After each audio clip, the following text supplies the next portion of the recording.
there's a problem with the measurement of self-esteem. And that actually matters because self-esteem is a psychological concept, a scientific concept if you like, and you have to get the measurement right.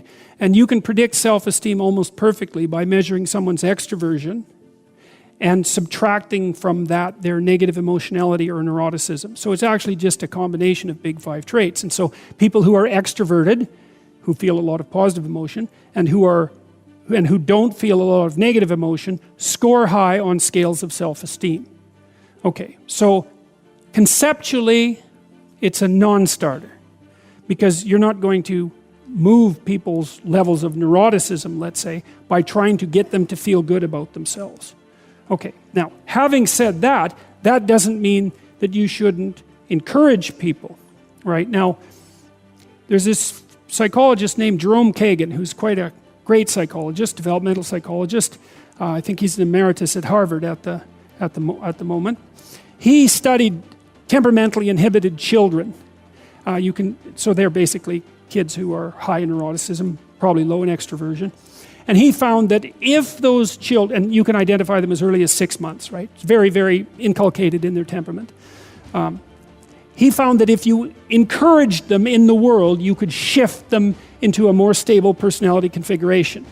And what you basically did was, when they were manifesting signs of distress, instead of encouraging them to withdraw and retreat, which is what they might be attempting to do, you encourage them to go out and explore. So for example, if you have a temperamentally inhibited child and you go to a playground and there's kids out there, like if you have an extroverted, emotionally stable kid, 3 years old, as you put them on the ground, their feet are already moving, right? Like a puppy over water, and you let them go and they just run to the kids, and they're there, and then you have to drag them away. But if you have a temperamentally inhibited child, the child will sort of stand around your legs and sort of peek out, you know. And then what you do is wait it out, let them watch, encourage them to move a little bit forward, encourage them to take their steps out into the unknown and the strange land, and don't let them withdraw. Like you can do it, they're slower to warm up, they'll habituate.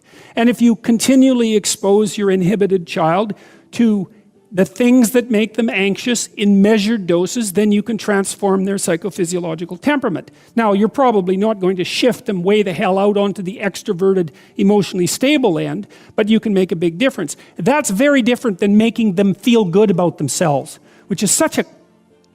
You need to curse. You need to curse when you discuss that concept, right?